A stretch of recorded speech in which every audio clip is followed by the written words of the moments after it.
In this video, we're going to return to OrbitNote and look at some of the annotation features that are available and what makes this software really powerful for students.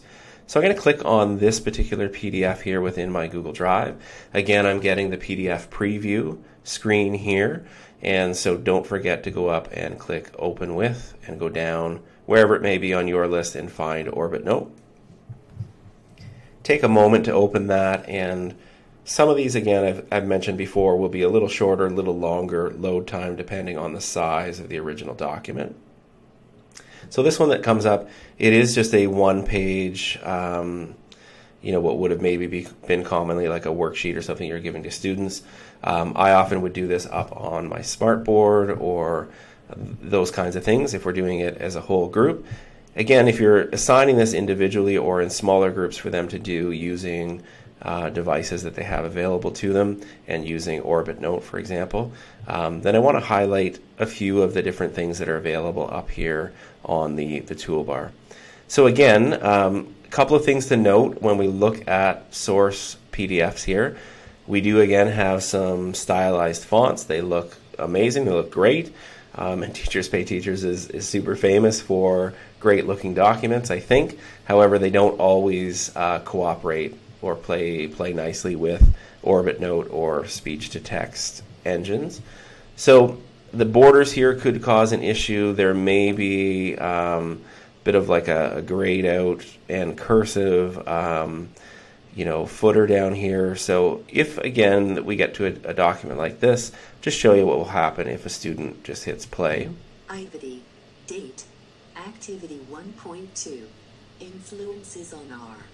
000 choices using. So just going to stop it there. Activity, then it's a date, then activity, influences on R, and it thinks that these are zeros just depending on how that's being looked at by the software. So obviously they're resembling more the numeral than the letter here. So again, I'd recommend for students if they're finding that happens, you've probably talked about what this title says in the class, but again, they should know at any point that they get or encounter something like that to use the screenshot reader just to quickly outline what we want to search for in our document to find text. As soon as we do that, it automatically is looking for text within those stylized fonts, and it does a much better job, almost perfect, every time. Again, after this point, I would say to students that they want to mostly, and I would recommend it in general, they're traditionally just using the click to speak option here, unless it's a very simple, plain text PDF document. And I'm going to go down to this first sentence here and see what happens. 000 choices using the min-map Pellerine with fact. So again there, we know based on how it's highlighting in yellow that this section here is going to be reading funny because it's tied to the section up in the title. So I'm going to stop the click-to-speak reader and stop the playback altogether. Again, I'm going to go back in and just do this and force it to look for text in that section, and it should do quite well with that. Bit more text here, so it takes a little bit longer. Okay, so it does really well with that. I can leave that, on the screen and select it, at least temporarily. If I move, my scroll bar there at the side, it will change that. So I'm going to just click out of that section for now, bring this back over to the middle. And what I essentially am doing here, what the activity would be, is for students to begin to brainstorm all of the different influences that factor into the food choices they make. And so after discussion in class or some brainstorming as a whole group, they're going to be expected now to go in and begin putting ideas related to that topic in all of our bubbles out here. So at this section or this side of the toolbar, these are the annotation tools that a student can use. And I'll go through each of these in various videos, but for this one, I'm going to use mostly just this text tool that's available to me here. So if I click on that and I go down below here, into the first box and I click in there, you'll notice it brings up this text entry kind of box here. And I have a couple of different options. I can begin to just type, so I could say something like social media. And then a student may want the option to be able to use, again, these speech-to-text engines that are available within OrbitNote. So the headphone option here, much like Read and Write for Google Chrome, allows a student to use their voice to enter text. So I'm going to try that here. I do get this option here that says, and this is something we need to make sure we don't miss, it's asking, this particular extension and tab is asking to use our microphone, so we need to hit allow on that one.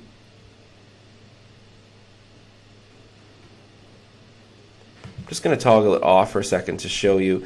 Up here on this tab, when I turn it back on for a moment, you'll notice it kind of has a blinking red light, and that's simply to let you know that it is listening for speech input. I'll click on it again here.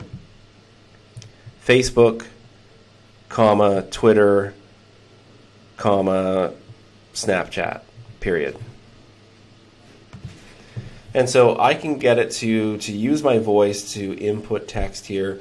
If they are really well-known companies, websites, brands, it generally does a pretty good job with proper nouns and capitalization. If they are names that are less common, or a given name that it might not know, you'll find it may struggle with that. But for the most part, it does a really good job there. I can get it to increase or decrease the size of my text. I can also get it to change the text color. So let's make it blue. Oh, maybe not. We'll make it something that's really obvious. Let's say orange.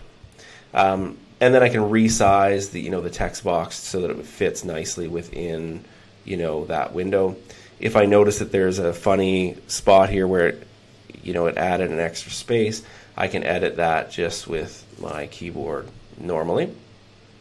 I can also get it to go back here and have it read that back to me to make sure that my answer is actually what I intended it to be. So we'll do that now. Social media, Facebook, Twitter, Snapchat. Sounds pretty good to me for sure, and we're kind of set there. There's no issue there. So I'm going to go over to another one here and just click off of that. Again, if I were to click back over that text, it knows I'm trying to select or do something with that text box. The other option here, of course, I didn't show you, was simply to delete it if you've made a mistake.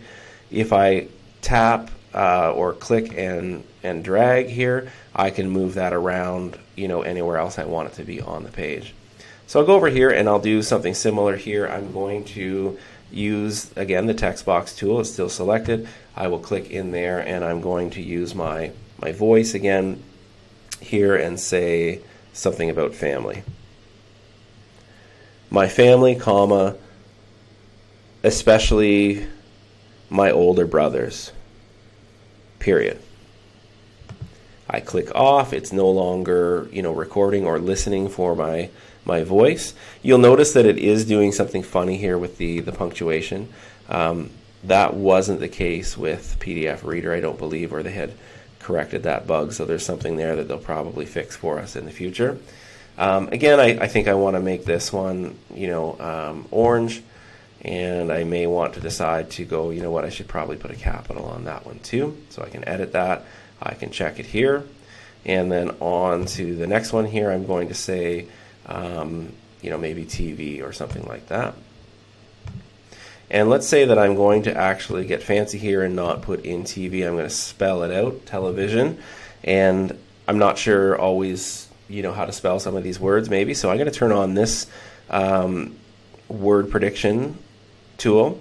I once had a student refer to this as the shiny doorknob, which has always stuck in my mind. So for me, I hear in my head shiny doorknob. I think it's meant to be like a crystal ball predicting your words. So with that on, you'll notice it will give me 10 different options, and as soon as I start to type, it will begin to narrow down on what it thinks I'm trying to spell. So let's say I can get the T-E, I've got that far. I can then go through the list. Texas, tell, 10, television. Oh, yep, that's the one. That's what I thought it was. It will read those to me, and then I can select on that one, and it will input that into my document. Now, I often tell students to move their cursor out of the way. Otherwise, it will begin to continue to try to read everything that comes up there.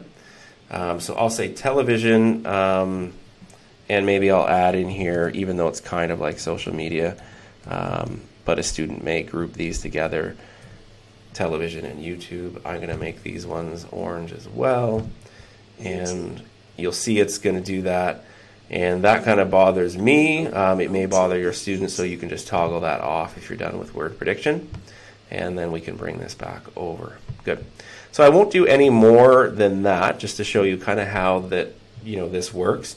There is one really common thing that I do want to point out and make sure that you're aware of, because it causes all kinds of panic after a student has worked really hard for half an hour or 45 minutes on creating something. They will simply close, this tab. It will auto-save it, or should auto-save it for them. They go back in and look at it in Drive in the preview window, and they notice that nothing's here, which is definitely a panic moment. We're going to go back out just for a second, and this is where it gets really scary. They get back to their Google Drive, and they don't see those annotations on their screen. They may even go, well, I probably need to refresh, and that will fix it. And much to their dismay, and I've had lots of students that this is the point at which that emotional regulation kind of tips the balance for them. They get really frustrated because they think their work is lost. And certainly when they double click on this again and they go into the preview, it absolutely looks like it's lost. It is not, so have no fear. You simply need to go up and open this again with OrbitNote. Because the annotations were made within OrbitNote, it has done some special coding in the background that allows OrbitNote to put those annotations in every time the document is opened. It sometimes takes a second, as it did right there, but this is a quick and easy way to head off some of those frustrations that happen, for students in the classroom.